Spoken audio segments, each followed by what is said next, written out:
कयाधु ने विष घोल करके दूध में दे दिया, हरि का नाम लेकर पी लिया। प्रहलाद बच गए।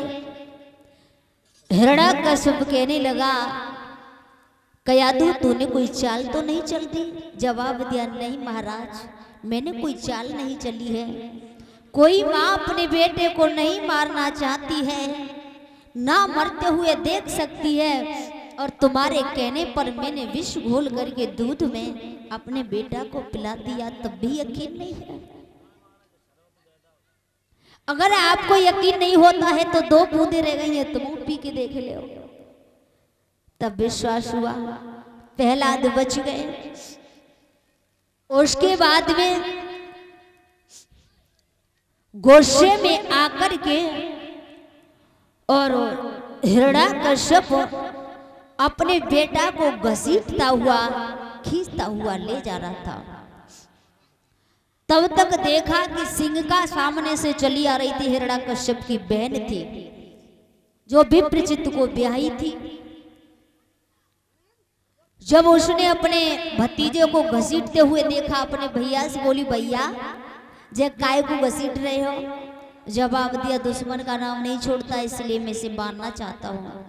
जवाब दिया, कोई बात नहीं भैया, मेरा भतीजा है, मैं इसे समझा लूंगी। उन्होंने कहा, मान जा तो ठीक है, न माने तो उसे मार देना। बोले बिल्कुल ठीक है। अब सिंह का अपने घमंड में चूर थी, क्योंकि उसने भी ब्रह्मा जी का तप किया था, और ब्रह्मा जी ने एक शीतला नाम का चीर दिया था और कहा कि जब तक ये चीर तुम्हारे तन पर रहेगा तब तक तुम्हारा कुछ नहीं बिगड़ेगा, लेकिन इसका उपयोग तुमने मेरे भक्त पर ही किया तो इसका उल्टा भी हो सकता है। जैसी उन्होंने कहा, लेकिन वो बाई घमंड में थी। प्रहलाद से बोली है कि बेटा तू उसका नाम छोड़ दे, पर ध्यान रखना बच्चा बहुत चालू होता है। बच्चा बहुत चालू होता है। बच्चा पहले सोचता है कि मैं राजी से काम करा लूं, पोटा के काम करा लूं, और जब नहीं मानते हैं तो जिद ठान के अपनी मन की इच्छा पूरी कर लेता है। प्रहलाद ने तारीफ करना चालू कर दिया बुआ की, लेकिन बुआ ने मानी। बुआ फिर कहने लगी, बेटा तू दुश्मन को नाम छोड़ दे। प्रहलाद कहने लगे, बुआ मरना मंजूर है, पर हम भगवान का नाम नहीं छोड़ेंगे। और बुआ तुम बार बार कह देती हो, मेरे पिता को बार बार बुरा बता देती हो, तुमने कभी अपनी तरफ देखा? इन भैया को भलो बता देती, तुम्हारे भैया कौन से भले हैं? कौन से भले? तुम्हें जे शर्म न याद कि तुम्हारे पैर के बिछिया और मांग को सिंदूर मिट गो, और बार बार कह देती हो कि मेरे पिता बुरे हैं। हे बुआ, और प्रहलाद बोले हैं अपनी बुआ को समझाते हुए, बुआ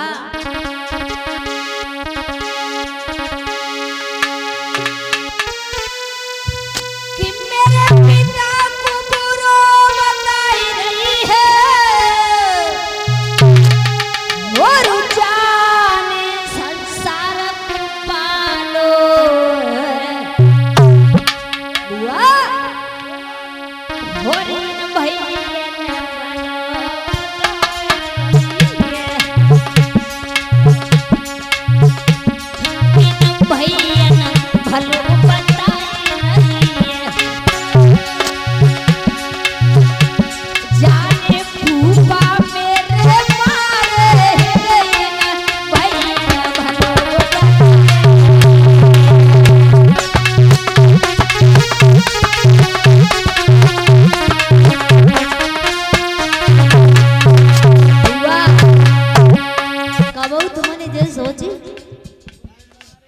आदमी कैसो होतो है?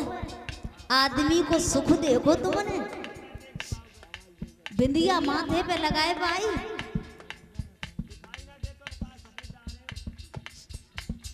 विधवा हो गई, पैर के बिछिया उतर गए, सिंदूर चलोगो, चुरियां टूट गई, हाथ टूट गए, और तो तुम्हें शर्म ना आ रही।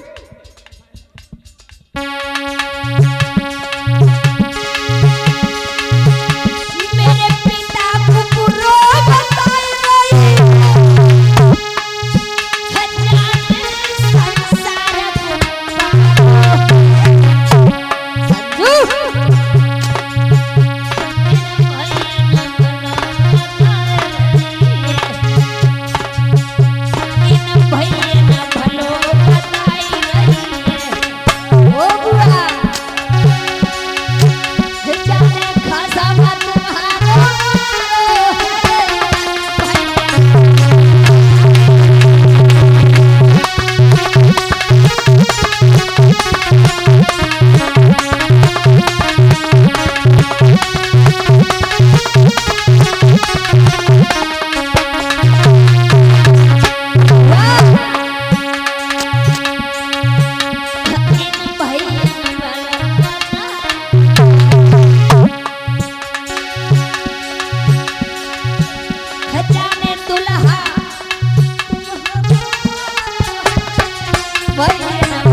उन्होंने पहलाद ने कहा है, सोई पहलाद बंद कर दे और जगह चुप रहे, छोट हुए बातें जाने का तू है। बुआ ने गुस्सा में ईंधन खिट्टो कराओ, अब जू नहीं माने, और ईंधन खिट्टा कराने के बाद बुआ पहलाद को लेके बैठन बारी, तब तक कयाधू आई गई। कयाधू ने कही, बहन मेरे बेटा को मत मारो, आखिर छोटो है और अकेलो पुत है, जय मत मारो। पहलाद कहने लगे हैं, माँ जाए तू का समझा रही है मैया, जिकाऊ की बात नहीं मानेगी, बुआ है। और बुआ से कही, बुआ तुम्हें जो भी करना हो वो कर लो, अगर हमने उन्हें सेक दे तुम्हारे बुआ तो तुमसे को कहेगो बुआ। वारू नाम पहलाद है, और पहलाद ने अपनी मैया से कहा, मैया जय मत समझा, जो कब की बात नहीं मानेगी मैया, और तुम नहीं जानती हो एक दिन न एक दिन तो हर किसी को पिसना है। और पहला समझाते हुए बोले हैं, हे माँ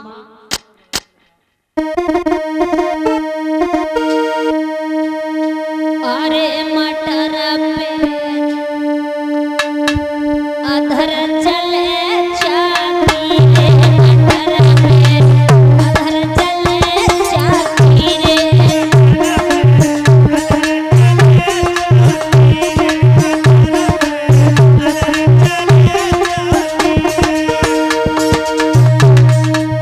पहलाद बोले, हे माँ मटर पे अधर चले चाकी रे। अब आप सोच रहे होंगे मटर कौन सी मटर? मटर एक हमें और तुम्हारे लिए बताया है, और चाकी माया के लिए चाकी बताया है। पिता समान बुजुर्ग बैठे हुए, जरा गौर करेंगे। माया के लिए चाकी बताया है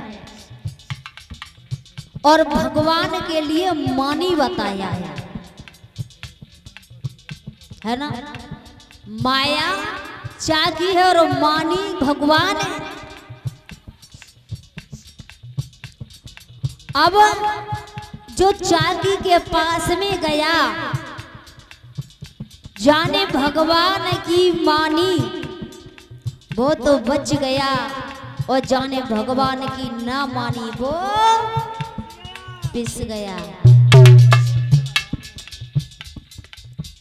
जो मानी के पास जाता है वो बच जाता है, और जो नए मानता है मानी के पास ना जाकर के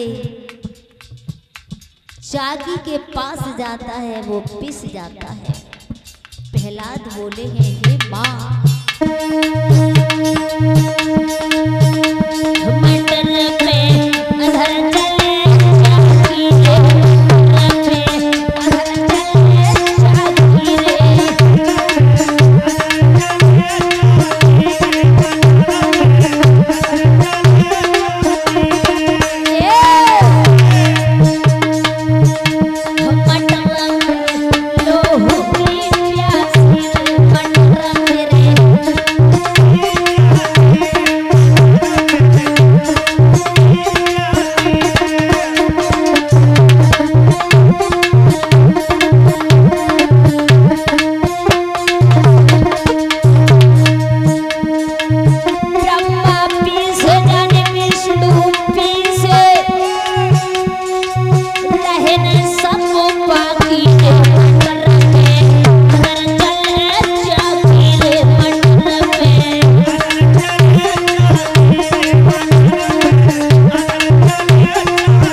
तरह से